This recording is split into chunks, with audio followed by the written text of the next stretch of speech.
ರೈತ ಬಾಂಧವರೇ, ರೇಡಿಯೋ ಕಿಸಾನ್ ದಿನದ ಅಂಗವಾಗಿ ಮೈಸೂರಿನ ಆಯುಷ್ ಸೆಮಿನಾರ್ ಹಾಲ್ನಲ್ಲಿ ಏರ್ಪಾಡಾಗಿದ್ದ ವೇದ ಕೃಷಿ ಕುರಿತ ಕಾರ್ಯಾಗಾರದಲ್ಲಿ ವೇದ ಕೃಷಿಯ ಪ್ರಾಮುಖ್ಯತೆ ಕುರಿತು ಬೆಂಗಳೂರಿನ ವಾಲ್ಮೀಕಿ ರಂಗಾಚಾರ್ ಶ್ರೀನಿವಾಸ್ ಅವರು ಮಾಡಿದ್ದ ಭಾಷಣದ ಅವತರಣಿಕೆಯನ್ನು ಈಗ ಆಲಿಸುವಿರಿ.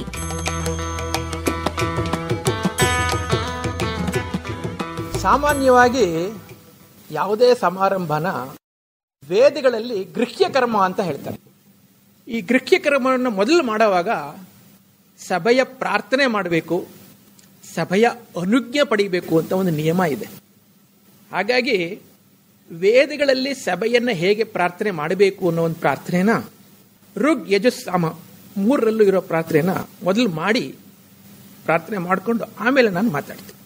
ಋಗ್ವೇದ ಹಾಗೂ ಸಮವೇದಗಳಲ್ಲಿ ಒಂದು ಋಕ್ ಇದೆ. ಸರಸ್ವತಿಮದ್ಭುತಂ ಅಮೃತಂ ಪ್ರಿಯಂ ಇಂದ್ರಸ್ಯ ಕಾಮ್ಯಂ ಸನ್ನಿಮೇಧಾಂ ಅಯಾಶಿಷಂ. ಯಜುರ್ವೇದದಲ್ಲಿ ಒಂದು ಯಜುರ್ ಮಂತ್ರ ಇದೆ. ಓಂ ನಮಃ ಸದಸೇ ನಮಃ ಸರಸ್ವತಯೇ ನಮಃ ಸಖೀನಾಂ ಪುರೋಗಾಣಾಂ ಚಕ್ಷುಷೇ ನಮೋ ದಿವೇ ನಮಃ ಪೃಥಿವ್ಯೈ ಸಪ್ರತ ಸಭಾಮೇ ಗೋಪಾಯ ಯೇ ಚ ಸಭ್ಯಾ ಸಭಾಸದಃ ತಾನಿಂದ್ರಿಯಾವತಃ ಕುರು ಸರ್ವಂ ಆಯುರೂಪಾಸತಾಂ ಮೇ ಸರ್ವೇಭ್ಯೋ ನಮಃ. ಇವತ್ತು ನಮ್ಮ ದೇಶದಲ್ಲಿ ಕೃಷಿ ಬಗ್ಗೆ ಸರ್ವರಿಗೂ ಅಸಡ್ಡೆ ಇದೆ. ಇದು ಒಂದು ಶೋಚನೀಯ ಸ್ಥಿತಿ. ನಾನು ಸುಮಾರು ಈ ಭಾರತ ದೇಶವನ್ನು ಒಂದು 20 ವರ್ಷದಿಂದ ಸುಮಾರು ಸುತ್ತಿದ್ದೀನಿ. ಸುತ್ತಿರೋದು ರಾಜಭೋಗದಲ್ಲಿ, ನಾನಾಗಿ ಹೋಗಿಲ್ಲ. ಒಂದು ನೋಡಿರೋ ಏನಪ್ಪ ಅಂದರೆ ಸರ್ವತ್ರ ನಗಣ್ಯ ಕೃಷಿ ಅಂದರೆ. ಅಲ್ಲಿ ಹೋದಾಗೆಲ್ಲ ಹೇಳ್ತೀನಿ, ನನ್ನ ಕರೀತಾರೆ, ನಾನು ಕೃಷಿಕ ಅಲ್ಲ, ಯಾಕಂದ್ರೆ ನನಗೆ ಭೂಮಿ ಇಲ್ಲ. ಆದರೆ ನನ್ನ ದೇವೇ ಭೂಮಿ. ಬಸವಣ್ಣ ಅವ್ರು ಹೇಳೋ ಥರ, ಉಳ್ಳವರು ಶಿವಾಲಯವ ಮಾಡ್ಯಾರಯ್ಯ ನಾನೇನು ಮಾಡಲ್ಲಯ್ಯ. ಅದೇ ರೀತಿ ನನಗೆ ಭೂಮಿ ಇಲ್ಲ, ಆದರೆ ಕೃಷಿ ಮಾಡ್ತೀನಿ. ಬಹುಶಃ ಎಲ್ಲರಿಗೂ ಆಶ್ಚರ್ಯ ಆಗಿರಬೇಕಿದು, ಆದರೆ ಮಾಡ್ತೀನಿ. ಈ ರೀತಿ ಕೃಷಿ ಬಗ್ಗೆ ಒಂದೆರಡು ಶ್ಲೋಕಗಳಿದೆ. ಇದು ಕೃಷಿ ಪರಾಶರದಲ್ಲಿದೆ. ಕೃಷಿ ಪರಾಶರ ಎಷ್ಟೋ ಜನಕ್ಕೆ ಗೊತ್ತಿಲ್ಲ. ಏನಪ್ಪ ಹೇಳುತ್ತೆ ಅಂದರೆ, ಚತುರ್ವೇದಾನ್ಯಗೋ ವಿಪ್ರಹ ಶಾಸ್ತ್ರ ವಾರಿ ವಿಚಕ್ಷಣ ಅಲಕ್ಷ್ಮ ಗೃಹ್ಯತೆ ಸೋಪಿ ಪ್ರಾರ್ಥನಾ ಲಾಘವಾನ್ವಿತ. ಚತುರ್ವೇದ ಪಂಡಿತನು, ಶಾಸ್ತ್ರ ಪ್ರವರ್ತಕನು, ಚತುರನಾದರೂ ಸಹ ಅನ್ನವಿರದಿರೆ ಅವನು ನಿರ್ಧನನು, ಯಾಚಕನು ಆಗಿ ಲಘುತ್ವವನ್ನು ಪಡೆಯುತ್ತಾನೆ. ಇದು ಅನ್ನದ ಮಹತ್ವ ಪರಾಶರ ಮುನಿಗಳು ಹೇಳಿರೋದು. ಇದನ್ನ ಇವರು ಹೇಳಿದ್ದಾರೆ. ಸುವರ್ಣ ರೌಪ್ಯ ಮಾಣಿಕ್ಯ ವಸನೈರಪಿ ಪೂರಿತಾ ತಥಾಪಿ ಪ್ರಾರ್ಥ್ಯಾಂತ್ಯೇವ ಕೃಷಕಾನ್ ಮುಕ್ತ ತೃಷ್ಣಯ. ಇದೇ ಥರ ಇನ್ನೊಂದು ಹೇಳಿದ್ದಾರೆ. ಕಂಠೆ ಕರ್ಣೇ ಚ ಹಸ್ತೆ ಚ ಸುವರ್ಣಂ ವಿದ್ಯತೆ ಯದಿ ಅವಾಸಸ್ತಥಾಪಿ ಸ್ಯಾದನ್ನಾಭಾವೇನ ದೇಹಿನಾಂ. ಇದನ್ನು ಹೇಳಿದರೆ, ಕಂಠ ಮತ್ತು ಕಿವಿ ಕೈಗಳಲ್ಲಿ ಸುವರ್ಣಾಭಾಸಗಳನ್ನು ಹೊಂದಿದ್ದರೂ ಸಹ ಅವನಿಗೆ ಅನ್ನಾಭಾವವಾದರೆ ಉಪವಾಸವೇ ಗತಿಯು. ಇನ್ನೂ ಸ್ವಲ್ಪ ಬಹಳ ಚೆನ್ನಾಗಿ ಹೇಳಿದ್ದಾನೆ. ಅನ್ನಮ್ಮಿ ಪ್ರಾಣಾಬಲಂ ಚಾನ್ನಂ ಅನ್ನಂ ಸರ್ವಾರ್ಥ ಸಾಧನಂ ದೇವಾಸುರ ಮನುಷ್ಯಾಶ್ಚ ಸರ್ವೇ ಚ ಅನ್ನ ಉಪಜೀವಿನಃ. ಅನ್ನವೇ ಪ್ರಾಣ, ಅನ್ನವೇ ಬಲ, ಅನ್ನವೇ ಸಮಸ್ತ ಪ್ರಯೋಜನಗಳ ಸಾಧನವು. ದೇವಾಸುರರು ನರರು ಎಲ್ಲರಿಗೂ ಅನ್ನವೇ ಆಧಾರ. ಅನ್ನವಿಲ್ಲದವರೆ ಏನೂ ಇಲ್ಲ. ಹೀಗೆ ಇನ್ನೊಂದು ಹೇಳ್ತಾರೆ, ಅನ್ನಮ್ಮಿದ್ಧಾನ್ಯ ಸಂಜಾತಂ ಧಾನ್ಯಂ ಕೃಷ್ಯ ವಿನಾನಚ ತಸ್ಮಾತ್ ಸರ್ವಂ ಪರಿತ್ಯಜ್ಯ ಕೃಷಿ ಯತ್ನೇನ ಕಾರಯೇತ್. ಭತ್ತದಿಂದ ಅನ್ನ ಬರುತ್ತಂತೆ, ಅಕ್ಕಿ ಬರುತ್ತೆ, ಅದರಿಂದ ಉತ್ಪತ್ತಿ ಆಗುತ್ತೆ. ಕೃಷಿ ಇಲ್ಲದೆ ಹೋದರೆ ಭತ್ತನೇ ಬೆಳೆಯಲ್ಲ. ಆದ್ದರಿಂದ ಎಲ್ಲರೂ ಯತ್ನಪೂರ್ವಕವಾಗಿ ಕೃಷಿಯನ್ನು ಮಾಡಬೇಕು. ಹಾಗೆ ಹೇಳ್ತಾನೆ ಇನ್ನೊಂದು, ಕೃಷಿರ್ಧನ್ಯ ಕೃಷಿರ್ಮೇಧ್ಯ ಜಂತೂನಾಂ ಜೀವನಂ ಕೃಷಿ ಹಿಂಸಾದಿ ದೋಷಯುಕ್ತೇಪಿ ಮುಚ್ಯತೆ ಅತಿಥಿ ಭೋಜನಾತ್. ಕೃಷಿಯು ಧನ್ಯವೂ ಪವಿತ್ರವೂ ಆಗಿದೆ. ಕೃಷಿಯೇ ಪ್ರಾಣಿಗಳ ಜೀವನವು. ಕೃಷಿಕನು ಹಿಂಸಾದಿಗಳಿಂದ ದೋಷಯುಕ್ತನಾಗಿದ್ದರೂ ಸಹ ಅತಿಥಿ ಪೂಜೆ ಮಾಡುವುದರಿಂದ ಅವನಿಗೆ ದೋಷ ಮುಕ್ತ ಆಗುವುದು. ಯಾಕೆ ಅಂದರೆ ಕೃಷಿಕರು ಮಾಡುವಾಗ ಭೂಮಿನ ಉಳುಮೆ ಮಾಡ್ತಾರೆ. ಉಳುಮೆ ಮಾಡುವಾಗ ಅದು ಎಷ್ಟೋ ಸಕಲ ಜಂತುಗಳಿರುತ್ತೆ, ಅದೆಲ್ಲ ನಾಶವಾಗುತ್ತೆ. ಇದರಿಂದ ಪ್ರಾಣಿ ಹತ್ಯೆ ಥರ ಆಗುತ್ತೆ. ಅದು ನಮಗೆ ಗೊತ್ತಾಗಲ್ಲ. ಆದ್ರೂ ಪಾಪ ಬರುತ್ತೆ ಅಂತಾರೆ ಕೃಷಿಕರಿಗೆ. ಅದಕ್ಕೆ ಕೆಲವರು ಹೇಳ್ತಾರೆ ನಾವು ಕೃಷಿ ಮಾಡೋದು ಉಳುಮೆ ಮಾಡದೆ ಮಾಡಬೇಕು ಅಂತ. ಅದಾಗಲ್ಲ, ಹೋಗಲ್ಲ. ಆ ಪಾಪಕ್ಕೆ ಮುಕ್ತಿ ಏನಪ್ಪ ಅಂದರೆ ಅತಿಥಿ ಭೋಜನ, ಅದಕ್ಕೆ ಇನ್ನೊಬ್ರಿಗೆ ಅನ್ನ ಕೊಡೋದು ಅಂತ. ಇನ್ನೊಂದಿದೆ, ಇದು ವೃಕ್ಷಾಯುರ್ವೇದನೊಳಗೆ ಸುರಪಾಲನವನ್ನು ಹೇಳಿದ್ದಾನೆ ಕೃಷಿ ಬಗ್ಗೆ. ವೃಕ್ಷಾಯುರ್ವೇದ ಸೂತ್ರಗಳ ಬಗ್ಗೆ ಅವನು ಹೇಳಿದ್ದಾನೆ. ಅದು ಬಹುಶಃ ಹೇಳಬೇಕು ಅಂದರೆ ಕೃಷಿಗೆ ತಾಂತ್ರಿಕ ಕೃತಿ. ಅದು ಹೇಗೆ ಮಾಡಬೇಕು ಅಂತ ಕೊಟ್ಟಿದ್ದಾನೆ, ಆದರೆ ಎಲ್ಲಿ ಹೇಗೆ ಮಾಡಬೇಕು ಅಂತ ಯಾರಿಗೂ ಕೊಟ್ಟಿಲ್ಲ. ಯಾವುದೇ ಕೃಷಿ ಕೇಂದ್ರದಲ್ಲಿ ಹೋದ್ರೂ ನೀನು ಏನು ಮಾಡಬೇಕು ಇಲ್ಲ.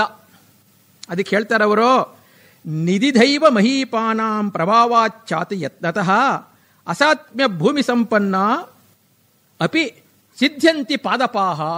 ಪಾದಪಾಹ ಅಂದರೆ ಎಲ್ಲನೂ, ಕಳೆ ಗಿಡ, ಚಿಕ್ಕದು ದೊಡ್ಡದು, ಮರ ಬಳ್ಳಿ ಎಲ್ಲದಕ್ಕೂ ಪಾದಪಾಹ ಅಂತ ಹೆಸರು. ಪಾದಪಾಹ ಅಂದರೆ ಏನಪ್ಪ ಅಂದರೆ ಪಾದದಿಂದ ಇದು ಆಹಾರ ತಗೊಳುತ್ತಿದ್ದು, ಅದಕ್ಕೆ ಪಾದಪಾಹ ಅಂದರೆ. ಅಪ ಅಂದರೆ ನೀರು, ಪಾದದಿಂದ ನೀರನ್ನು ತಗೊಂಡು ಸೊರಸ್ತಾರೆ. ಹೇಳ್ತಾನೆ ಅದಕ್ಕೆ ಸಂಪತ್ತು, ದೇವರು ಮತ್ತು ರಾಜನ ಆಶೀರ್ವಾದಗಳಿರೆ. ಅಸಾತ್ಮ್ಯ ಭೂಮಿಯಲ್ಲಿಯೂ ಸಹ ಯತ್ನಪೂರ್ವಕವಾಗಿ ಮಾಡಿದರೆ ಮರಗಳು ಸಸ್ಯಗಳು ಸಿದ್ಧಿಯಾಗುತ್ತವೆ. ಇದಾದ್ಮೇಲೆ ಇನ್ನೊಂದು, ಇದು ಹಸ್ತಿ ಆಯುರ್ವೇದ ಅಂತ ಒಂದು. ಹಸ್ತಿ ಅಂದರೆ ಆನೆ. ಆನೆಗಳಿಗೆ ಆಯುರ್ವೇದ ಚಿಕಿತ್ಸೆ ಒಂದು ದೊಡ್ಡ ಗ್ರಂಥ ಇದೆ. ಆ ಗ್ರಂಥ ಇದ್ರಿಗೆ ಎಷ್ಟೋ ಜನಕ್ಕೆ ಗೊತ್ತೇ ಇಲ್ಲ.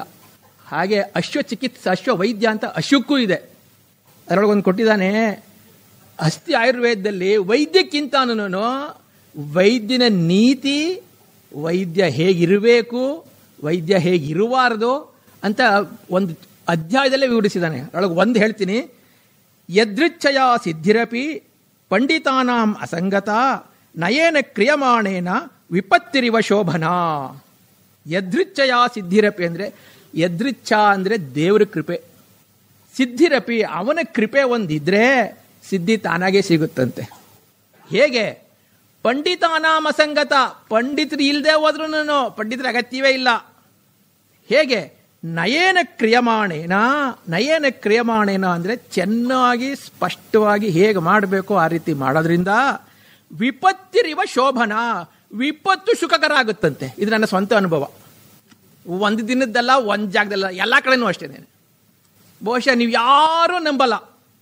ಯಾವ ಜಾಗದಲ್ಲಿ ಯಾವ ಬೆಳೆಯನ್ನು ಬೆಳೆಯೋಕ್ಕಾಗಲ್ಲ ಅನ್ನುತ್ತೋ ಆ ಬೆಳೆಯನ್ನು ಬೆಳಿಬೋದು ನಮ್ಮ ವೃಕ್ಷಾಯುರ್ವೇದದಲ್ಲಿ. ಉದಾಹರಣೆಗೆ, ಕೊಡಗಿನಲ್ಲಿ ಯಾರಾದರೂ ಹತ್ತಿ ಬೆಳೆಯೋದು ಕೊಡಿದ್ದೀರಾ, ಕೇಳಿದ್ದೀರಾ? ಕೊಡಗು, ಸಕಲೇಶ್ಪುರ, ಹಿಮಾಲಯ ತಪ್ಪಲು, ಹಿಮಾಲಯದಲ್ಲಿ ಪ್ರತಿನಿತ್ಯ ಮಳೆ. ಇದಾದ್ಮೇಲೆ ಇನ್ನೊಂದು ಹೇಳ್ತೀನಿ.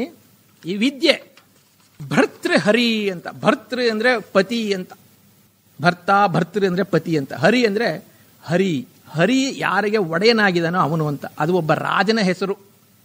ಅವನು 3 ಬರೆದಿದ್ದಾನೆ: ನೀತಿ ಶತಕ, ಶೃಂಗಾರ ಶತಕ, ರಾಜಶತಕ ಅಂತ. ಅದರೊಳಗೆ ಒಂದು ನೀತಿ ಶತಕದಲ್ಲಿ ಹೇಳಿದ್ದಾನೆ, ವಿದ್ಯಾ ನಾಮ ನರಸ್ಯ ರೂಪ ಬದಿಕಂ ಪ್ರಚ್ಛನ್ನ ಗುಪ್ತಂ ಧನಂ, ವಿದ್ಯಾ ಭುವಕರಿ ಯಶಸ್ವಕರಿ, ವಿದ್ಯಾ ಗುರುಣಾಂ ಗುರು, ವಿದ್ಯಾ ಬಂಧು ವಿದೇಶ ಗಮನೆ, ವಿದ್ಯಾ ಪರಾ ದೇವತಾ, ವಿದ್ಯಾ ರಾಜಸು ಪೂಜ್ಯತೆ, ನೈದನಂ ವಿದ್ಯಾವಿಹೀನ ಪಶು ಅಂತ. ಇದರ ಅನುಭವ ನನಗೆ ಚೆನ್ನಾಗಾಗ್ಬಿಟ್ಟಿದೆ, ಸ್ವಂತ ಅನುಭವ. ವಿದ್ಯಾ ಬಂಧು ವಿದೇಶ ಗಮನೆ, ವಿದ್ಯಾ ಪರಾ ದೇವತಾ. ಯಾವ ದೇವಸ್ಥಾನದಲ್ಲೂ ಯಾವುದೂ ಇಲ್ಲ, ವಿದ್ಯೆ ಅಂದ್ಬಿಟ್ರೆ ಅದೇ ಒಂದು ದೇವತೆ. ವಿದ್ಯಾ ರಾಜಸು ಪೂಜ್ಯತೆ, ನಹಿ ಧನಂ ವಿದ್ಯಾವಿಹೀನ ಪಶು ಅಂತ. ರಾಜ ವಿದ್ಯೆಯನ್ನು ಕೇಳ್ತಾನೆ, ಧನನ್ ಕೇಳಲ್ಲ, ಯಾಕೆ ಧನ ಮಾಡೋನು ಅವನು. ಇನ್ನೊಂದೇನಪ್ಪ ಇದೆ ಅಂದರೆ, ವಿದ್ವಚ್ವಂಚ ನೃಪತ್ವಂಚ ನೈವತುಲ್ಯಂ ಕದಾಚನ, ಸ್ವದೇಶೇ ಪೂಜ್ಯತೆ ರಾಜ, ವಿದ್ವಾನ್ ಸರ್ವತ್ರ ಪೂಜ್ಯತೆ. ಇದು ನನ್ನ ಸ್ವಂತ ಅನುಭವ. ವಿದ್ವತ್ಗೂ ನೃಪತ್ವಂಚ ರಜತ್ವಕ್ಕೂ ನೈವತುಲ್ಯಂ ಕದಾಚನ, ಯಾವಾಗಲೂ ಹೋಲಿಕೆ ಮಾಡಬೇಡ. ಸ್ವದೇಶೇ ಪೂಜ್ಯತೆ ರಾಜ, ತನ್ನ ದೇಶದಲ್ಲಿ ರಾಜ ಪೂಜನೆ ಆಗ್ತಾ ಇರ್ತಾನೆ. ವಿದ್ವಾನ್ ಸರ್ವತ್ರ ಪೂಜ್ಯತೆ ಅಂತ. ಈ ಆರಂಭದಿಂದ ಈ ಯಾವ ವೇದ ಕೃಷಿ ಅಂತಾರೆ, ಇದನ್ನು ನಾನು ವೇದ ಕಾಲೀನ ಕೃಷಿ ಅಂತೀನಿ. ಇದನ್ನು ನಾನು ಆರಂಭ ಮಾಡ್ತೀನಿ. ಯಾಕೆಂದರೆ ಈ ಒಂದು ಮುನ್ನುಡಿ ಇಲ್ಲದೆ ಹೋದರೆ ಬಹುಶಃ ಜನರು ನನ್ನ ಮೇಲೆ ವಿರೋಧ ಮಾಡ್ಬೋದು. ಬಹುಶಃ ನಾನೀಗ ಏನು ಹೇಳ್ತೀನೋ ಕೃಷಿ ಬಗ್ಗೆ ಸಂಪೂರ್ಣವಾಗಿ ಇಂದಿನ ಕೃಷಿಯ ಯಾರ್ಯಾರು ಮಾಡ್ತಾರೋ, ಸಾವಯವ ಕೃಷಿನೋ, ಆಧುನಿಕ ಕೃಷಿನೋ, ರಾಸಾಯನಿಕ ಕೃಷಿನೋ, ಯಾವುದೋ ಹೇಳಿ, ಇದು ಎಲ್ಲದಕ್ಕೂ ತದ್ವಿರೋಧ. ಎಲ್ಲವನ್ನೂ ನಾನು ಈ ತಂತ್ರದಿಂದ ಎಲ್ಲಾನು ಮುಗಿಸ್ಬಿಟ್ಟಿದ್ದೀನಿ. ಯಾವ ತಂತ್ರವೂ ಏನಕ್ಕೂ ಪ್ರಯೋಜನ ಇಲ್ಲ ಅನ್ನೋದು ಅಂದ್ಬಿಟ್ಟಿದೆ. ನಾವು ಸಾಮಾನ್ಯವಾಗಿ ವೇದವನ್ನು ಓದ್ದವರು, ದೇವಸ್ಥಾನಕ್ಕೆ ಪೂಜೆ ಮಾಡ್ಕೊಂಡಿದ್ದವರು. ನನಗೆ ಬೆಂಗಳೂರಲ್ಲಿ ಒಂದು ಸಭೆ ಮಾಡೋರು, ಯಾರೋ ಒಬ್ರು ಭಾರಿ ದೊಡ್ಡ ಮನುಷ್ಯರು ಕರೆದ್ರು, ಬರಬೇಕು ಅಂತ ಕರ್ಕೊಂಡೋದ್ರು ಅವ್ರ ಬಸ್ಸಲ್ಲಿ. ಸಾವಯವ ಕೃಷಿ, ಆರ್ಗ್ಯಾನಿಕ್ ಫಾರ್ಮಿಂಗ್ ಅಂದರು. ಇದೇನೋ ಹೇಳ್ತೇನೆ, ಫಾರ್ಮಿಂಗು ಆರ್ಗ್ಯಾನಿಕ್ಕು ಏನು ಸಂಬಂಧ, ಕತ್ಗೂ ಕುದುರೆಗೂ ಏನು ಸಂಬಂಧ ಅಂತ ಅನ್ಕೊಂಡೆ ನಾನು. ಅವ್ರು ಏನೋ ಹೇಳ್ತಾನೆ ನೋಡೋಣ ಅಂತ ಹೋದೆ. ಎಲ್ಲರೂ ಭಾರಿ ದೊಡ್ಡವರು, ದುಡ್ಡಿರೋರು, ಪಂಡಿತರು, ಎಲ್ಲಾನು ಮಾತಾಡಿದ್ರು. 2 ಗಂಟೆ ಮಾಡಿದ್ರು. ಸರಿ, ಯಾರೋ ಪ್ರಶ್ನೆ ಕೇಳ್ಬೋದು. ನಾನು ಕೇಳಿದೆ, ಸ್ವಾಮಿ ನೀವೆಲ್ಲ ಮಾತಾಡ್ತೀರಾ ಸ್ವಾಮಿ, ಏನು ಮಾಡ್ಬೇಕು ಹೇಳಿ ಮೊದಲು. ಯಾರ ಹತ್ರನೂ ಉತ್ತರ ಇಲ್ಲ. ಇನ್ನೂ 1-2-3 ಜನ ಕರೆದ್ರು, ನಾನು ಹೋಗಿದ್ದೆ. ಎಲ್ಲಾನು ಅಷ್ಟೇ, ಏನು ಮಾಡಬೇಕು ಅನುತ್ತರಂ. ನಾನೇನು ಮಾಡಿದೆ, ಇವರನ್ನೇ ನಂಬ್ಕೊಂಡ್ರೆ ನಾವು ಮುಂದಕ್ಕೆ ಬರೋಕ್ಕಾಗಲ್ಲ. ಸರಿ, ಏನು ಮಾಡಬೇಕು, ಹೇಗೆ ಮಾಡಬೇಕು? ಇದು ಏನಪ್ಪ ಅಂದರೆ, ವೃಕ್ಷ ಆಯುರ್ವೇದದಲ್ಲಿ ಒಂದು ಹೇಳ್ತಾನೆ, ಕುಣಪ ಏವ ಸರ್ವತರು ಪೋಷಕ. ಬಹುಶಃ ನೀವೆಲ್ಲ ಈಗ ಬೈಕೋತೀರ ನನ್ನನ್ನು. ಕುಣಪ ಅಂದ್ರೆ ಏನು ಗೊತ್ತಾ ಹೇಳ? ಬೆಳ್ಳಂದೂರು ಕೆರೆ ನೀರು, ಕುಕ್ರಳ್ಳಿ ಕೆರೆ ನೀರು. ಇದಕ್ಕೇನಪ್ಪ ಮಾಡ್ತೀರಾ? ಯಾರು ನಂಬ್ತೀರಾ ನೀವು? ಯಾರೂ ನಂಬಲ್ಲ. ಅದಕ್ಕೆ ಮೊದಲು ನನ್ನ ಬಗ್ಗೆ ಹೇಳ್ತೀನಿ. ನಾನು ಮೈಸೂರು ಮನೇನೆ. ಮೈಸೂರು ಬಿಟ್ಟು 40 ವರ್ಷ ಆಯಿತು. 40 ಅಲ್ಲ, 50 ವರ್ಷ ಆಯಿತು. ಇವತ್ತು ಬೆಂಗಳೂರಿಂದ ಬಂದಿದ್ದು ನಾನು. ಇದನ್ನು ನಾನು 96ರಲ್ಲಿ ನನಗೆ ಸಿಕ್ಕಿದಾಗ, ಈ ಗ್ರಂಥಗಳು ಸಿಕ್ಕಿದಾಗ ಓದ್ಬಿಟ್ಟು ಬಿಸಾಕಲಿಲ್ಲ. ಶುರು ಮಾಡಿದೆ. ಶುರು ಮಾಡ್ತಾ ಇದ್ದಾಗೆ ಸಿಕ್ಬಿಡ್ತು. ಕಾಯೋ ಅಗತ್ಯ ಇಲ್ಲ ನನಗೆ. ಇದಾದ್ಮೇಲೆ ಏನಾಯ್ತು, ನನಗೆ ಆಶ್ಚರ್ಯಕರವಾದ ಬೆಳವಣಿಗೆ ಅಂದರೆ, ನನಗೊಬ್ರು ಭೂಮಿ ದಾನ ಕೊಟ್ಟರು 10 ಎಕರೆ. ಅವ್ರು ಹೇಳಿದ್ರು, ಮೇ ಪಾಪಿ ಹೂँ, आपको ಭೂಮಿ दानी देने तो मेरा पाप चले जाता है, मैं मरने के पहले मेरा पाप को मैं धोना हूँ. ಇದು ಮರಾಠಿನಲ್ಲಿ. ಅಂದರೆ ನಾನು ಪಾಪಿ, ಅವನಿಗೆ 95 ವಯಸ್ಸು. ನಾನು ಜಮೀನು ತಗೊಳಕ್ಕೆ ಹಿಂದೇಟಾಕಿದೆ. ಯಾಕೆ ಅಂದರೆ ಪರದೇಶ, ಇದೆಲ್ಲ ಮಾಡೋಕ್ಕೆ ನನ್ನ ಕೈಲ ಆಗಲ್ಲ, ಶಕ್ತಿ ಇಲ್ಲ ಅಂತ ಬಿಟ್ಬಿಟ್ಟೆ ನಾನು.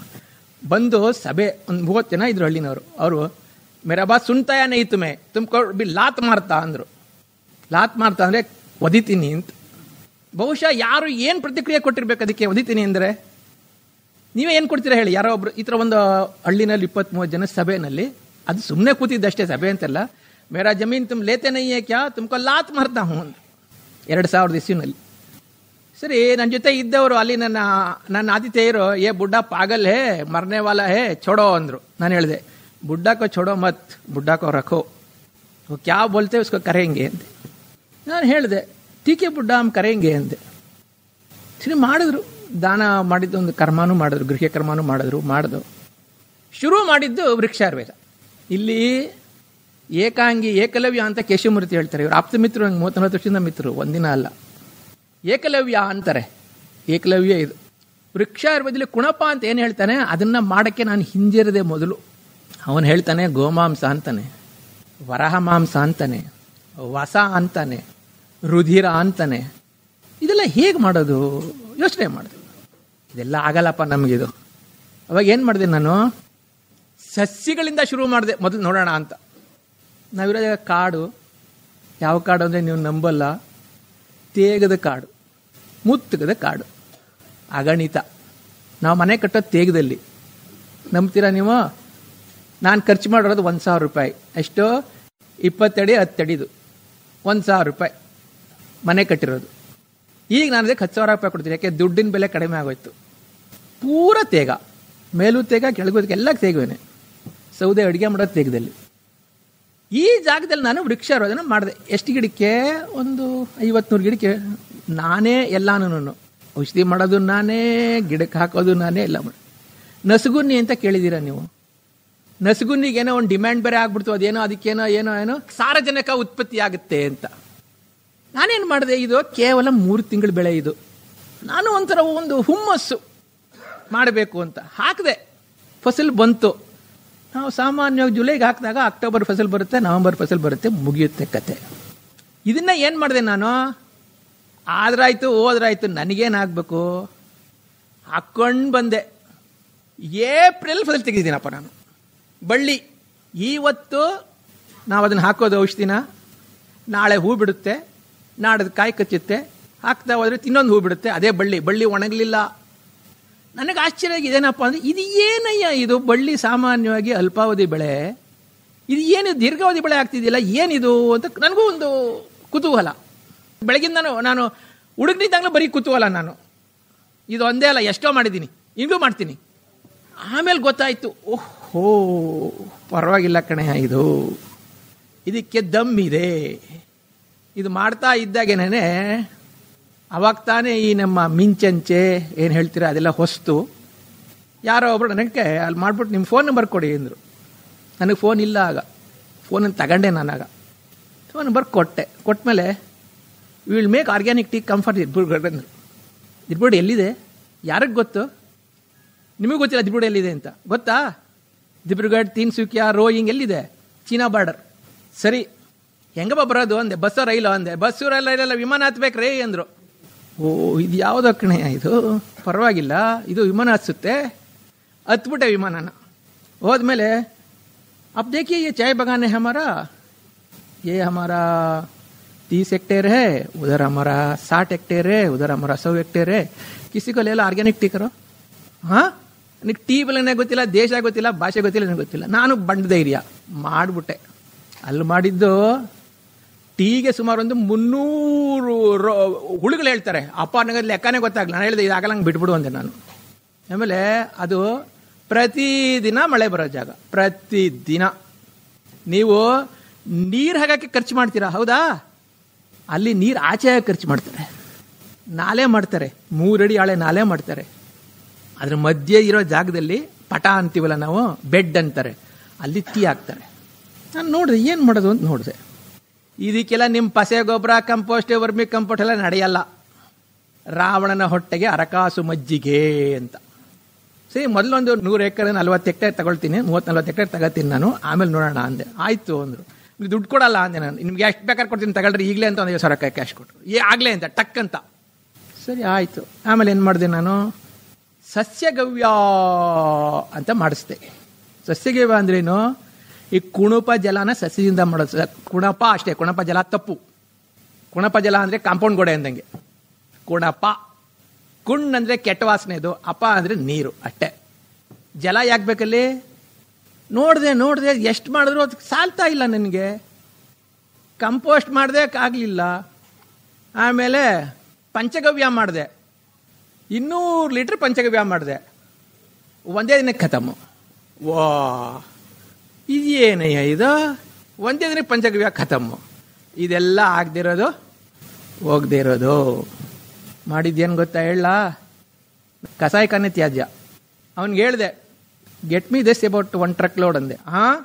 1 ಟ್ರಕ್ ಲೋಡ್, ಎಸ್. ಆದರೆ ಅಲ್ಲಿ ನಮ್ಮ ಗಿರಾಕಿ ಯಾರು ಗೊತ್ತಾ ಹೇಳ? ಸಾಮಾನ್ಯ ಅಲ್ಲ. ನಾನು ಹೋದಾಗಲ್ಲಿ ಮುಖ್ಯಮಂತ್ರಿ ಆಗಿದ್ದವನ ದೇಶಕ್ಕೆ, ಅರುಣಾಚಲ ಪ್ರದೇಶಕ್ಕೆ. ಮುಖ್ಯಮಂತ್ರಿ ಅವನು, ನಾನು ಹುಡ್ಕೊಂಡು ಹೋಗ್ಬೇಕು, ಅವನು ಹುಡ್ಕೊಂಡ್ ಬರ್ತಿದ್ದ ನನ್ನ ಹತ್ರ. ಆದಮೇಲೆ ಅವ್ನಿಗೆ ಹೇಳಿದ್ಮೇಲೆ, okay will tell this fellow ಮಾಡ್ತಾರೆ ಅವರು, ಯಾರಿಗೋ ಹೇಳ್ತಾರೆ, ಏನೋ ಮಾಡ್ತಾರೆ ಅಷ್ಟೇನೇನೆ. ಆಮೇಲೆ ಯಾವನೋ ಕರಬೇಕು, ಅವನಿದ್ದವನು, ರೀ ಇದೆಲ್ಲ ಯಾಕ್ರಿ ಕೇಳ್ತೀವಿ, ಯಾವ ಸೀಮೆ ರೀ ನೀವು, ಇದೆಲ್ಲ ಯಾಕ್ರಿ ಬೇಕು, ಬುದ್ಧಿ ಇದೇನ್ರಿ ನಿಮಗೆ ಅಂತ ಅವ್ನು ಬಂದು ಬೈದ.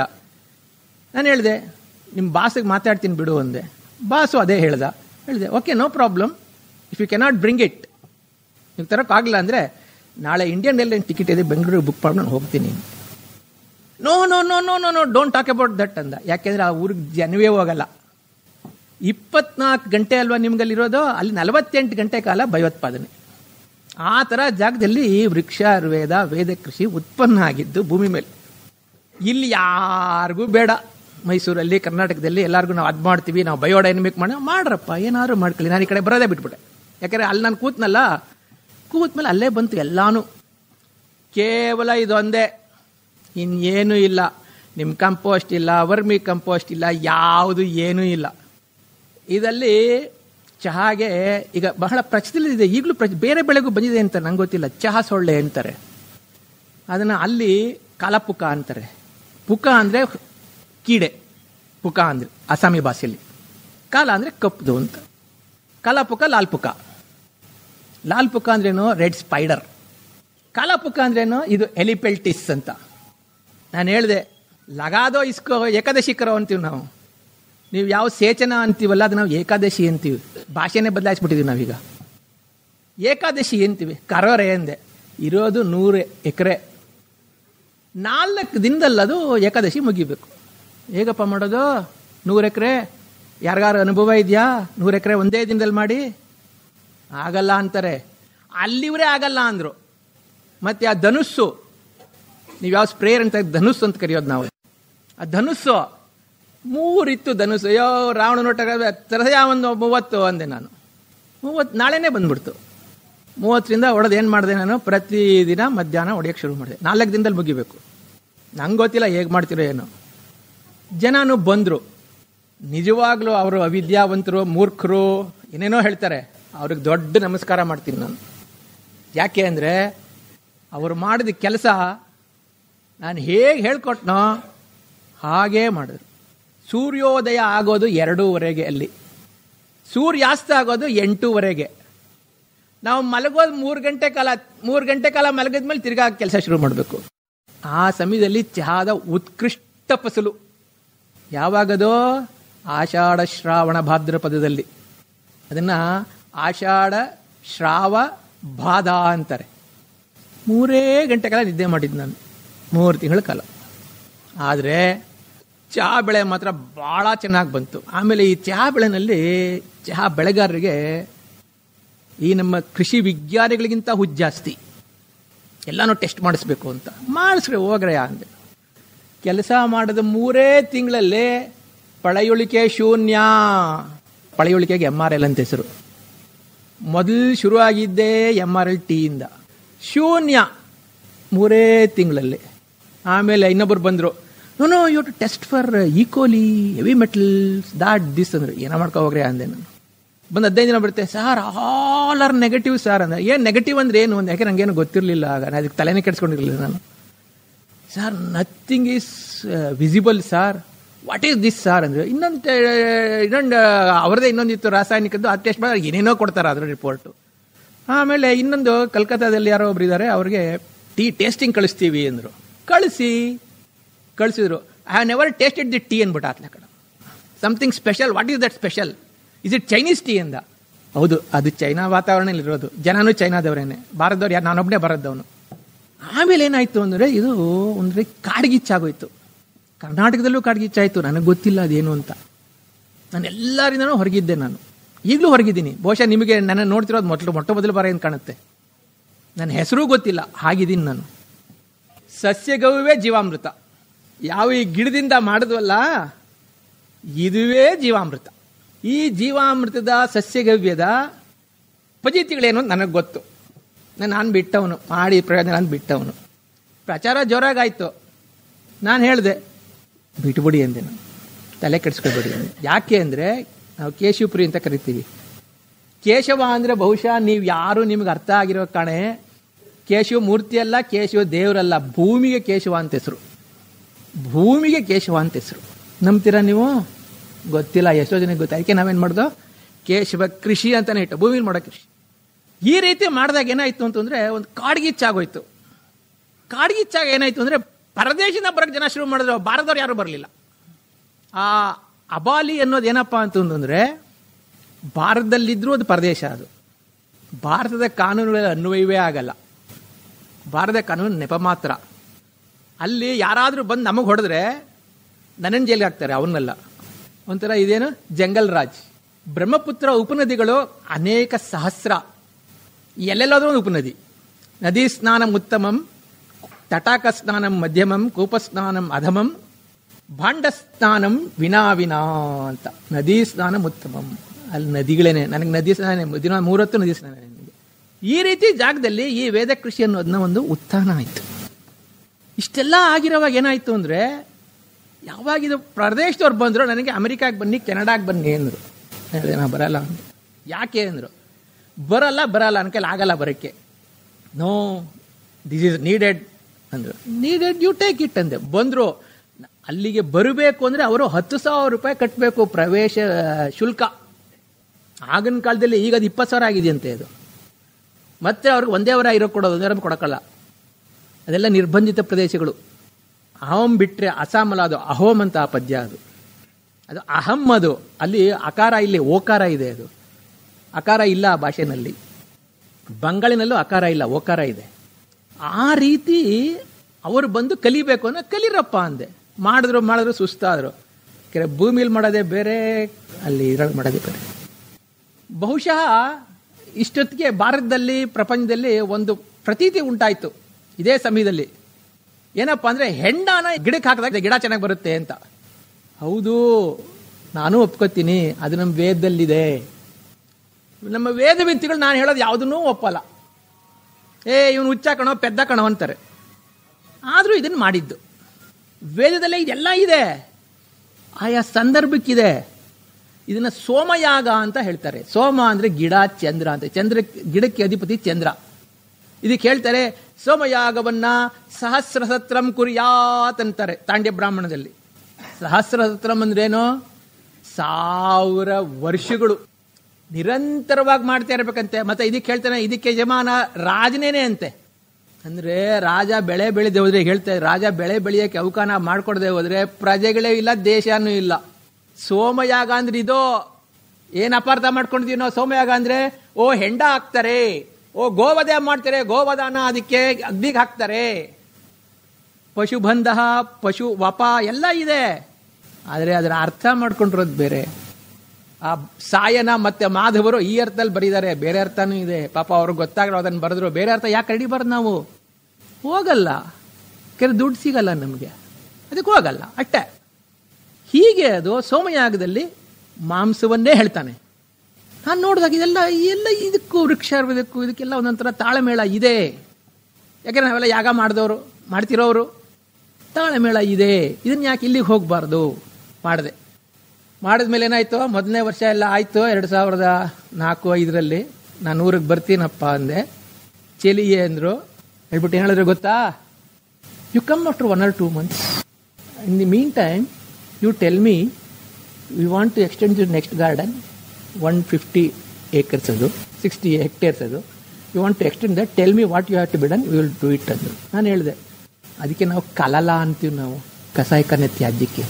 ಸಂಸ್ಕೃತದಲ್ಲಿ ಕಲಲ ಅಂತ ಹೆಸರು. ಅದೆಲ್ಲ ಇದೆ ಸಂಸ್ಕೃತದಲ್ಲಿ, ಆಯುರ್ವೇದದಲ್ಲಿದೆ, ವೇದದಲ್ಲಿದೆ. ಯಾರಾದ ಗಣನೆನೇ ಮಾಡಿಲ್ಲ. ಕಲಲ ಅಂತ ಹೆಸರು ಅದಕ್ಕೆ. ಕಲಲ ಲೇಕರ್ ರಕೋರ್ ಹಮಾರ ಮಜೂರ್ ಹೇ ಕರೋ ಮಾಡು ಅಷ್ಟೆ. ಇದರೊಳಗೆಲ್ಲ ಏನಪ್ಪ ಆಯ್ತು ಅಂತಂದ್ರೆ, ಕಳ್ಳತನ ಜಾಸ್ತಿ ಆಗೋಯ್ತು. ಏನು ಕಳ್ಳತನ? ಮೇಧಾಚೋರ. ಮೇಧ ಅಂದ್ರೆ ಬುದ್ಧಿ ಅಂತ. ಬುದ್ಧಿನ ಕದಿಯಕ್ಕೆ ನಾನು ಹೇಳಿದೆ, ಕದಿರಪ್ಪ ಅಂದೆ ನಾನು. ನೀವು ನಮಗೆ ಬೇಡ, ನಾವೇ ಮಾಡ್ತೀವಿ. ಮಾಡಿ, ನಿಮಗೆ ಯಾಕೆ ದುಡ್ಡು ಕೊಟ್ಟು? ಬೇಡ, ನಾನು ನಿಮ್ಮ ದುಡ್ಡು ಬೇಡ, ನೀವು ಬೇಡ, ಏನೂ ಬೇಡ, ಮಾಡಿ. ಚಹಾ ಗಿಡ ತೋಟದಲ್ಲಿ ಯಾವತ್ತೂ 1 ಎಕರೆ 2 ಎಕರೆ ಇಲ್ಲ. ಇರೋದೆಲ್ಲಾನು ಒಬ್ಬೊಬ್ರದ್ದು 100 ಎಕರೆಗಳು. ಒಬ್ರು ಹೇಳ್ತಾರೆ, ಹಮಾರ ಪಾಸೆ 350 ಹೆಕ್ಟೇರ್ ಅಂದ್ರೆ ಎಷ್ಟಾಯ್ತು? 350 ಹೆಕ್ಟೇರ್ ಅಂದ್ರೆ 1000 ಎಕರೆ ಹತ್ರ ಬಂತು. ಹತ್ರ ಅದನ್ನು ಮಾಡೋದಕ್ಕೆ manager, assistant manager, supervisor, labour, ಅದು ಇದ್ದು, ಆ ಸ್ಟಾಫು ಈ ಸ್ಟಾಫು. ಈ ರೀತಿ ಪರಿಸ್ಥಿತಿನಲ್ಲಿ ಈ ವೃಕ್ಷಾಯುರ್ವೇದ ಇದು ಉದ್ಭವ ಆಗಿತ್ತು. ಇದು ಏನ್ ಮಾಡಿದೆ ಅಂತಂದ್ರೆ, ನಾನು ಮೊದಲು ಕಲಿಬೇಕು, ಕಲಿಸ್ದೆ. ಇದೇನಿದ್ರು ಮಾಡೇ ಕಲಿಸ್ಬೇಕು. ಬಾಯಲ್ಲಿ ಏನೂ ಆಗಲ್ಲ. ಕದ್ರು ಏನೇನೋ ಕದ್ರು, ಯಾರ ಕಲಿಯೋನೂ ಆಗಲ್ಲ. ಯಾಕೆಂದ್ರೆ ಆ ಎಕ್ಸ್ಟೆಂಟ್ ಇದೆಯಲ್ಲ, ಬೃಹತ್ ಎಕ್ಸ್ಟೆಂಟು, ಅದನ್ನ ಮ್ಯಾನೇಜ್ ಮಾಡೋದು ಇದೆಯಲ್ಲ, ಪ್ರತಿದಿನ 100 ಎಕರೆ 200 ಎಕರೆಗೆ ಏಕಾದಶಿ ಮಾಡಬೇಕು. ಹೇಗೆ ಆರ್ಗನೈಸ್ ಮಾಡೋದದು? ಆಮೇಲೆ ನನಗೆ ಗೊತ್ತಾಯ್ತು, ಈ ಚಹಾ ಉದ್ಯಮ ಅಂದ್ರೆ ದೇಶ ಆಳ್ದಂಗೆ. ಇದು ಬರೀ ಬೆಳೆ ಬೆಳೆಯೋದಲ್ಲ, ದೇಶ ಆಳೋದು. ಆ ದೇಶದಲ್ಲಿ ಚಹಾನೂ ಸಹ ಒಂದು ಪ್ರಜೆ. ನೀವು ನಂಬ್ತಿರೋ ಬಿಡ್ತಿರೋ, ಅಲ್ಲಿರೋ ಅಷ್ಟು ಸಮಸ್ತ ಸೇವಕರಿಗೂ ನೌಕರರಿಗೂ ಮಗು ಜನನದಿಂದ ಹಿಡಿದು ಅಥವಾ ಆ ಒಂದು ಗರ್ಭವತಿಯಿಂದ ಹಿಡಿದು ಚಹಾ ತೋಟದವ್ರು ಆರೈಕೆಯನ್ನು ನೋಡ್ಕೋತಾರೆ. ವೈದ್ಯರು ಎಲ್ಲರೂ ಇದ್ದಾರೆ. ಇದು ದೇಶ ಆಳೋದು, ಇದು ಬೆಳೆ ಬೆಳೆಯೋದಲ್ಲ. ಜಲೇ ರಕ್ಷತು ವಾರಾಹ, ಸ್ಥಳೇ ರಕ್ಷತು ವಾಮನಃ, ಅಟವ್ಯಾಂ ನರಸಿಂಹಶ್ಚ ಕೇಶವ ಸರ್ವತಃ. ಅದಕ್ಕೇನೆ ಕೇಶವ ಕೃಷಿ ಸದಾಕಾಲ ನಮ್ಮನ್ನು ಕಾಪಾಡುತ್ತೆ ಅಂತ. ಇದರೊಳಗೆ ಒಂದು ಸಮಸ್ಯೆ ಇದೆ. ಇವತ್ತಿನ ಕಾನೂನು ಅಡಿಯಲ್ಲಿ ಇದನ್ನ ಜನ ಮುಟ್ಟೋ ಆಗಿಲ್ಲ. ಘನತ್ಯಾಜ್ಯ ನಿರ್ವಹಣೆ ಕಾನೂನು ಅಂತ ಒಂದಿದೆ ಇಡೀ ಭಾರತ ದೇಶದಲ್ಲಿ. ಇದಕ್ಕೆ ನಾನು ಏನು ಮಾಡ್ತಿದ್ದೀನಿ ಅಂದರೆ, ಈಗ ಭಾರತ ದೇಶದಲ್ಲಿ ಯಾವುದೋ ಒಂದು ಯೂನಿವರ್ಸಿಟಿಗೆ ಇದನ್ನು ತಗೊಂಡು ಹೋಗೋಕ್ಕೆ ಒಂದು ಕೇಂದ್ರ ಸರ್ಕಾರದವರು ಅವ್ರಿಗೆ ನಿಯೋಜನೆ ಮಾಡಿದ್ದಾರೆ. ಅದಕ್ಕೆ ಒಂದು ನಿಯೋಜನೆ ಅಧಿಕಾರಿನೂ ನೇಮಕ ಮಾಡಿದ್ದಾರೆ. ಬಹುಶಃ ಅದು ಈ ಜೂನ್ನಿಂದ ಶುರು ಆಗ್ಬೋದು ಅಂತ ಕಾಣುತ್ತೆ. ಆ ಅಧಿಕಾರಿನ ಹತ್ರ ಬಂದಿದ್ದಾರೆ, ನಾವು ಇದನ್ನು ತಗೊಂಡು ಹೋಗಬೇಕು, ಮೊದಲು ಉತ್ತರಾಖಂಡ ಉತ್ತರ ಪ್ರದೇಶ ತಗೊಂಡು ಆಮೇಲೆ ಭಾರತಕ್ಕೆಲ್ಲ ವಿತರಿಸಬೇಕು ಅಂತ ಬಂದಿದ್ದಾರೆ. ಅವರಿಗೆ ತಾಂತ್ರಿಕವಾಗಿ ನಾನೊಬ್ಬನೇ ಇರೋದು ಅಂತ ಗೊತ್ತು. ಅವ್ರಿಗೆ ಬಂದಿದ್ದಾರೆ ಅವರು. ಬಹುಶಃ ಇನ್ನೊಂದು 2 ತಿಂಗಳಲ್ಲಿ ನಮ್ಮದು ಅವ್ರದ್ದು ಮಾತುಕತೆ ಆಗಿ ಮುಗಿಸಿ ಅಲ್ಲಿಂದ ಶುರು ಮಾಡ್ತೀವಿ ನಾವು.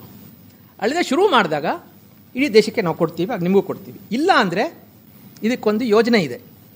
ಸ್ವಲ್ಪ ನೀವುಗಳು ಒಗ್ಗಟ್ಟಾಗಬೇಕು. ನಾವು ಒಗ್ಗಟ್ಟಾಗಿಲ್ಲ ರೈತರು, ಅದಕ್ಕೆ ನಾವು ಪಾಡ್ಪಡ್ತಾ ಇರೋದು. ಈಗ ಅಲ್ಲೂ ಯಾಕಾಯಿತು ಅಂದರೆ, ಅಲ್ಲಿ ನನಗಲ್ಲಿ 1,000 ಜನ ನೌಕರರಲ್ಲಿ ಒಬ್ಬರಲ್ಲ ಇಬ್ಬರಲ್ಲ. ಆದರೆ ಪ್ರತಿಯೊಬ್ಬರ ಹೆಸರು ಗೊತ್ತು, ಪ್ರತಿಯೊಬ್ಬರ ಗಂಡ ಹೆಂಡತಿ ಯಾರ್ಯಾರು ಅಂತ ಗೊತ್ತು, ಆಮೇಲೆ ಪ್ರತಿಯೊಬ್ಬರು ಮಕ್ಕಳ ಹೆಸರು ಗೊತ್ತು. ಒಬ್ಬನಿಗೆ 14 ಜನ ಮಕ್ಕಳು. ಆ 14 ಜನ ನಮ್ಮ ತೋಟದಲ್ಲೇ ಕೆಲಸ ಮಾಡಬೇಕು. ಪ್ರತಿಯೊಬ್ಬರು ನನಗೆ ಗೊತ್ತು. ಮತ್ತು ನಮ್ಮಲ್ಲಿ ಒಂದು ಬಾಂಧವ್ಯ ಇದೆ, ಅಲ್ಲಿ ಚೆನ್ನಾಗಿ ಒಳ್ಳೆ ಬಾಂಧವ್ಯ ಇಟ್ಕೊಂಡಿದ್ದೀನಿ ಎಲ್ಲರ ಹತ್ರ. ಇವತ್ತು ನಾನಲ್ಲಿ ಹೋಯ್ತು ಅಂದರೆ ಎಲ್ಲರೂ ನನ್ನ ಹತ್ರ ಬರ್ತಾರೆ, ನಮಸ್ಕಾರ ಮಾಡ್ತಾರೆ ನನಗಲ್ಲಿ. ಆ ಪಾಯ ತೋ ಹಮ್ಕೋ ಬಹುತ್ ಖುಷಿ ಹೇ, ಆಪ್ ಕ್ಯಾ ಬೋಲಿ ಹಮ್ ಕರ್ತೆ ಹೇ ಅಂತಾರೆ. ಆ ಒಂದು ಮೈತ್ರಿ, ಆ ಒಂದು ಬಂಧುತ್ವ 20 ವರ್ಷ ಆಗಿದೆ, ಇನ್ನೂ ಹಾಗೇ ಇದೆ. ಬಹುಶಃ ಪರದೇಶದಲ್ಲಿ ಇಷ್ಟು ತಳಮಟ್ಟದಲ್ಲಿ 20 ವರ್ಷದಿಂದ ಬಾಂಧವ್ಯ ಇಟ್ಕೊಳ್ಳೋದು ಕಷ್ಟ. ನಮ್ಮ ಮನೆಯಲ್ಲೇ ಇಟ್ಕೊಳ್ಳಲ್ಲ ನಾವು, ಬೇರೆ ಇಟ್ಕೋತೀವ ನಾವು. ಈ ಬಾಂಧವ್ಯ ಬಹಳ ಮುಖ್ಯ. ಇದನ್ನು ತಗೊಂಡೋಗ್ಬೇಕು ಅಂದರೆ ಕೇಶವಮೂರ್ತಿನೂ ನಂಗೆ ಹೇಳ್ತಾನೆ ಇದ್ದಾರೆ, ಭಾಳ ವರ್ಷದಿಂದ ಹೇಳ್ತಾರೆ ಕೇಶವಮೂರ್ತಿ. ನಂದೊಂದು ಉಪಾಯ ಇದೆ. ಏನಪ್ಪ ಅಂದರೆ, ಒಂದು ಸಣ್ಣದಾಗಿ ಒಂದು ಗ್ರಾಮ 500 ಎಕರೆ 1000 ಎಕರೆ ತಗೊಂಡು ನಿಮ್ಮ ಯಾರು ಒಂದು MP ನೋ MLAನೋ ಅವ್ರಿಗೊಂದು ಲೋಕಲ್ ಏರಿಯಾ ಡೆವಲಪ್ಮೆಂಟ್ LAD ಅಂತಾರೆ, ಅವ್ರ ಹತ್ರ ನಾವು ಇಡೀ ಗ್ರಾಮನ ಜೂನಿಂದನೇ ಶುರು ಮಾಡೋಣ, ಆಯಿತಾ?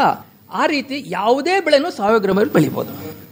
ಎಲ್ಲರೂ ಒಟ್ಟಾಗಿ ಸೇರಿಕೊಂಡು ಮಾಡಿದ್ರೆ ನಿಮ್ಮ ಗ್ರಾಮವನ್ನು ಇಡೀ ಪ್ರಪಂಚಕ್ಕೆ ಮಾದರಿಯಾಗಿ ಮಾಡ್ಬೋದು. ಯಾವತ್ತೂ ನಾವು ಸಾಂಘಿಕವಾಗಿದ್ದರೆ ಏನು ಬೇಕಾದರೂ ಮಾಡ್ಬೋದು. ನನಗಲ್ಲಿ ಯಶಸ್ಸು ಸಿಕ್ಕಿದ್ದೇನಪ್ಪ ಅಂದರೆ ಸಾಂಘಿಕವಾಗಿ ನಾನು ಏನೋ ಅಂದ್ಕೊಂಡಿದ್ರೆ ಆಗ್ತಿರ್ಲಿಲ್ಲ. ಸಮಯ 1000 ಹೆಕ್ಟೇರ್ ಮಾಡಬೇಕು. ನಾನು ಎಷ್ಟು ಇವತ್ತು ನಂಗೆ ಜಾಗನೇ ಗೊತ್ತಿಲ್ಲ ಚಹಾ ತೋಟದ್ದು, ನಾವು ಹೋಗೇ ಇಲ್ಲ ನಾನು. ಯಾಕೆ ದುರ್ಗಮ ಪ್ರದೇಶ ಚಹಾ ತೋಟ ಎಲ್ಲನೂ, ಕಾಫಿಗಿಂತಲೂ ದುರ್ಗಮ ಪ್ರದೇಶ. ಮತ್ತು ಇನ್ನೊಂದು ಏನಪ್ಪ ಅಂದರೆ, ಕೆಲವು ಸರ್ತಿ ಈ ನಮ್ಮ ವಿಧಾನದಲ್ಲಿ ಬೇಸಿಗೆನಲ್ಲಿ ಗೊಬ್ಬರ ಹಾಕ್ತೀವಿ ನಾವು. ಫಸಲೇ ಇಲ್ಲ, ಏನೂ ಇಲ್ಲ. ಗದ್ದೆಗೆ ಏನು ಮಾಡೋದು ನಾವು? ಮಾರ್ಚ್ ಏಪ್ರಿಲ್ ಮುಗಿಸ್ಕೊಬಿಡಿ. ನಿಮ್ಮ ಈ ಕುಯ್ಲು ಮುಗಿದ ತಕ್ಷಣ ನೀವು ಹಾಕ್ಕೊಂಬಿಡಿ. ಎಲ್ಲ ಎಷ್ಟು? ಒಂದು 200 ಲೀಟ್ರು 400 ಲೀಟ್ರ್ 200 ಲೀಟ್ರಿಗೆ ಹಾಕೊಳ್ಳೋದು, ಇನ್ನೊಂದು ತಿಂಗಳು 200 ಲೀಟ್ರ್ ಹಾಕೊಳ್ಳೋದು, ಅಷ್ಟೇ ಮುಗೀತು. ಆಮೇಲೆ ತಿರ್ಗಾ ಅದ್ರ ಮೇಲೆ ಭತ್ತ ಬೆಳೆಯೋದು ಎಲ್ಲ ಬೆಳೆಯೋದು. ಅವಾಗ ಎಲ್ಲಿ ಬೇಕೋ ಸ್ವಲ್ಪ ಹಾಕ್ಕೊಂಡು ಹೋಗೋದು ಅಷ್ಟೇ. ಅವಾಗ ಇನ್ನೂ ಸುಲಭ ಅದು. ಆ ಬಾಯಿ ಅಂತಾರೆ, ಗದ್ದೆ ಬಾಯಲ್ಲಿ ಸ್ವಲ್ಪ ಹಾಕಿದ್ರೆ ತಾನಾಗಿ ಆಗುತ್ತೆ ಅಷ್ಟೇ. ಇಲ್ಲಿ ಯಾವುದು ಎಂಥದೂ ಇಲ್ಲ. ಇಲ್ಲಿ ಒಂದೇ ಒಂದು, ಇದಕ್ಕೆ ದಿವ್ಯೌಷಧ ಅಂತ ಹೇಳ್ತಾರೆ. ಆ ದಿವ್ಯೌಷಧ ಇದು. ನಿಧಿ, ದೈವ, ನೃಪ, ಇವರು 3 ಬೆಂಬಲವಿದ್ದರೆ ಏನು ಬೇಕಾದ್ರೂ ಬಂದು. ನಮಗೆ ನಿಧಿ ಇದೆ, ದೈವನೂ ಒದಗಿದೆ, ಈ ನೃಪಂದೇ ಪಜೀತಿ ಬಂದರು. ಯಾಕೆಂದರೆ ಇವತ್ತು ಪ್ರಪಂಚಕ್ಕೆ ಬೇಕಾಗಿರೋ ತಂತ್ರಜ್ಞಾನ ಇದು. ಹೇಳ್ತಾರೆ ಸ್ವಾಮಿ ಗೊಬ್ಬರ ಹಾಕಿ ಕಂಪೋಸ್ಟ್ ಹಾಕಿ ಅಂತಾರೆ. ಮೊದಲು ನೀವು ಮಾಡೋಕ್ಕಾಗುತ್ತಾ? ನಿಮಗೆ 1 ಎಕರೆ ಮಾಡೋಕ್ಕಾಗಲ್ಲ, 20 ಟನ್ ಮಾಡೋಕ್ಕಾಗುತ್ತಾ? ಇದಕ್ಕೆ ಎಷ್ಟು ವಸ್ತುಗಳು ಬೇಕು, ಅದನ್ನು ಮಾಡೋಕ್ಕೆ ಎಷ್ಟು ಜಾಗ ಬೇಕು, ಆಮೇಲೆ ಅದನ್ನು ಹಾಕೋಕ್ಕೆ ಎಷ್ಟು ಜನ ಬೇಕು, ಎಷ್ಟು ಸಮಯ ಬೇಕು, ದುಡ್ಡು ಹೋಯಿತು, ನಮಗೆ ವ್ಯವಧಾನ ಎಲ್ಲಿದೆ? ಇದೆಲ್ಲದಕ್ಕೂ ಪರಿಹಾರ ಇದು. ಕೇವಲ 200 ಲೀಟ್ರ್ 1 ಎಕರೆಗೆ ಆಗ್ತಾಯಿದ್ದು. ನೀವು ನಂಬ್ತೀರಾ? ನೀವು 10 ಜನ ಬೆಳಗ್ಗೆ 2:30 ಶುರು ಆಗುತ್ತೆ ಸೂರ್ಯೋದಯ, 2:30 ಬರ್ತಾರೆ ಇವರು, 7 ಗಂಟೆಗೆ ಮುಗಿಸ್ಬಿಟ್ಟು ಹೋಗ್ಬಿಡ್ತಾರೆ. ಇಷ್ಟು ಸುಲಭವಾಗಿರೋ ಒಂದು ತಂತ್ರಜ್ಞಾನ ರೂಪಿಸಿರೋದು. ಅದು ನನಗೆ ಯಾಕಪ್ಪ ಅಂದರೆ, ದೇವರು ಅಲ್ಲಿ ಹಿಮಾಲಯದ ತಪ್ಪಲಿನಲ್ಲಿ ಒಂದು ಅವಕಾಶ ಕೊಟ್ಟ. ಸುಮಾರು ಜನ ವಿಜ್ಞಾನಿಗಳು ಇದ್ರ ಬಗ್ಗೆ ಪ್ರಯೋಗ ಮಾಡಿದ್ದಾರೆ. ಇದರ ಪೋಷಕಾಂಶ ಏನು, ಅದು ಏನು, ಇದು ಏನು ಅಂತೆಲ್ಲ ಹೇಳಿದ್ದಾರೆ. ಅದೆಲ್ಲನೂ ನಿಮಗೆ ಸಾಗರ ಸಂಗಮದಲ್ಲಿ ಇದೆ. ಕೂರ್ಣಪ್ಪ ಜಲ ಅಂತ ಮಾಡಿ, ನಾರ್ತ್ ಬೆಂಗಾಲ್ ಅಗ್ರಿಕಲ್ಚರಲ್ ಯೂನಿವರ್ಸಿಟಿ ಅಂತ ಕೂಚ್ ಬಿಹಾರ್ ಅಂತ ಒಂದಿದೆ. ಕೂಚ್ ಬಿಹಾರ್ ಅನ್ನೋದು ಈ ಪಶ್ಚಿಮ ಬಂಗಾಳದಲ್ಲಿ ಇರೋದು, ಅವರು ಮಾಡಿದ್ದಾರೆ. ಮತ್ತು ಇನ್ಯಾರೋ ಒಬ್ಬರು ಮುಂಬೈನಲ್ಲೆಲ್ಲೋ ಯಾವುದೋ ರಾಜುರಿನೋ ಏನೋ ಇದೆ, ಅಲ್ಲಿ ಮಾಡಿದ್ದಾರೆ. ಇದು ವೈದ್ಯ, ಇದು ತರು ವೈದ್ಯ. ಇದನ್ನು ಚಾಣಕ್ಯ ಹೇಳಿದ್ದಾನೆ, ತರು ವೈದ್ಯೇನ ಅಂತ. ಆ ತರು ವೈದ್ಯ ಇದು. ಬಹುಶಃ ಯಾರಿಗೂ ಗೊತ್ತಿಲ್ಲ ತರು ವೈದ್ಯ ಅಂದ್ರೇನು ಅಂತ. ತರು ಅಂದರೆ ಗಿಡಗಳು ಅಂತ, ತರು ವೈದ್ಯ. ಇದು ಮಾಡ್ತಿರೋದು ವೈದ್ಯ ನಾನು. ಹಾಗಾಗಿ ಎಂಥ ಸಮಸ್ಯೆ ಇದ್ರೂ ಪರಿಹಾರ ಇದೆ. ಇದು ಒಂದೇ ಒಂದು ಔಷಧ, ಒಂದೇ ಒಂದು ಗೊಬ್ಬರನೂ ಇದೆ, ಎಲ್ಲನೂ ಅದೇನೆ. ಇನ್ನೊಂದು ಏನಪ್ಪ ಅಂದರೆ ನಮ್ಮ ರೈತ ಬಾಂಧವರಲ್ಲಿ ನನ್ನೊಂದು ವಿನಂತಿ ಇದೆ. ನಾನು ಎಲ್ಲೆಲ್ಲೇ ಹೋದ್ರೂ ಏನೇನೋ ವಸ್ತು ನೋಡ್ತೀನಿ, ನಾನು ಎಲ್ಲ ಉಪಯೋಗಿ ವಸ್ತು. ರೈತರು ಅದನ್ನು ಕಣ್ಣಿಗೂ ನೋಡಿಲ್ಲ. ಎಷ್ಟಿದೆ ಅಂದರೆ ನಂಬಲಿಕ್ಕೆ ಆಗಲ್ಲ. ಅದೆಲ್ಲನೂ ನಾವು ಬಿಟ್ಬಿಟ್ಟು ನೋಡೋಕ್ಕೆ ಹೋಗಲ್ಲ. ನಾವು ಏನಾದರೂ ಬರೀ ಭತ್ತ ಬೆಳಿತೀವಿ, ಭತ್ತದ ದುಡ್ಡು ಬರಲಿಲ್ಲ ಮರೆಯ, ದೊಡ್ಡ ಹುಳು ಬಂದ್ಬಿಡ್ತು ಮರೆಯ, ರೋಗ ಬಂದ್ಬಿಡ್ತು ಮರೆಯ, ನೀರಿಲ್ಲ ಮರೆಯ, ಬರೀ ಇಷ್ಟೇ ಮುಗಿದೋಯ್ತು. ಎಷ್ಟಿದೆ ಅಂದರೆ ನಮ್ಮ ಸಂಪತ್ತು, ಅಪ್ಪ ನನಗೆ ಆಶ್ಚರ್ಯ ಆಗುತ್ತೆ. ಅಲ್ಲಿ ನಾನು ಹೋಗಿ ನೋಡಿದ್ದು ಬಾಳೆ, ಸುಮಾರು ಒಂದು 100 ಥರ ಬಾಳೆ ಇದೆ. 100 ಥರ ಬಾಳೆ ಯಾರೂ ಬೆಳೆದಿಲ್ಲ. ಪಿಪ್ಪಲಿ, ಅದು ಗಜ ಪಿಪ್ಪಲಿ ಅಂತ ಹೇಳ್ತಾರೆ, ಅದು ತಾನಾಗೆ ಬರುತ್ತೆ. ಅರಿಶಿನ ಯಾರೂ ಬೆಳೆಯಲ್ಲ. ಅರಿಶಿನ 4 ಥರ ಇದೆ ಅರಿಶಿನ. ನನಗೆ ಗೊತ್ತಿರಲಿಲ್ಲ, ಬರೀ ಕಥೆಯಲ್ಲಿ ಕೇಳಿದ್ದು, ಆಯುರ್ವೇದ ಗ್ರಂಥಗಳಲ್ಲಿ ಓದಿದ್ದು, ಅವರು ಹೇಳಿದ್ದು ಓದಿದ್ದು. ಕಚೋರ ಅಂತ ಬಿಳಿ ಅರಿಶಿನ, ಅರಿಶಿನದ ಗುಣನೇ ಅದು, ಸಂಪೂರ್ಣ ಬಣ್ಣ ಮಾತ್ರ ಬಿಳಿ ಅಷ್ಟೇ. ಕಚೋರ ಅಂತ, ಕೃಷ್ಣ ಕಚೋರ ಅಂತ ಕರಿ ಅರಿಶಿನ, ಮತ್ತು ಕೆಂಪು ಅರಿಶಿನ ರಕ್ತ ಕಚೋರ ಅಂತ ಅರಿಶಿನ. ಆ ಅರಿಶಿನದ ಪುಡಿ ನಾನು 2004ರಲ್ಲಿ ಅಲ್ಲಿ ಮಾಡಿದ್ದು. ಇವತ್ತು ಬಳಸ್ತಾ ಇದ್ದೀನಿ ನನ್ನ ಸಾರಿಗೆ ಅಡುಗೆಗೆ ಅಂತ. ಇವತ್ತು ನಾನು ಅದೇ ತಗೊಂಬಂದು ಮಾಡಿದೊಂದು ಅರ್ಧ kg ಇವತ್ತು ಹಾಗೇ ನಾನು ಬಳಸ್ತಾ ಇದ್ದೀನಿ. ಏನೂ ಆಗಿಲ್ಲ ಅರಿಶಿನ ಪುಡಿ, ಅದೇ ಪರಿಮಳ, ಅದೇ ಗುಣ, ಏನೂ ಆಗಿಲ್ಲ. 20 ವರ್ಷ ಯಾರು ಅರಿಶಿನ ಪುಡಿ ಇಡೋಕ್ಕಾಗುತ್ತಾ? ನಂಬೋಕ್ಕಾಗುತ್ತಾ? ನನ್ನ ಆಸೆ ಏನಪ್ಪ ಅಂತಂದರೆ, ನನಗೂ 70 ವರ್ಷ ವಯಸ್ಸು. ಇಲ್ಲಿ ಮೈಸೂರಲ್ಲೋ ಎಲ್ಲಾದರೂ ಆಗಲಿ, ನನಗೇನು ಈ ಬೆಳೆ ಆ ಬೆಳೆ ಏನಿಲ್ಲ, ಎಲ್ಲನೂ ಒಂದೇ. ನನಗೆ ಯಾವ ವ್ಯತ್ಯಾಸನೂ ಇಲ್ಲ. ನನಗೆ ಒಂದು ಮಾದರಿ ಗ್ರಾಮವನ್ನು ಮಾಡಬೇಕು.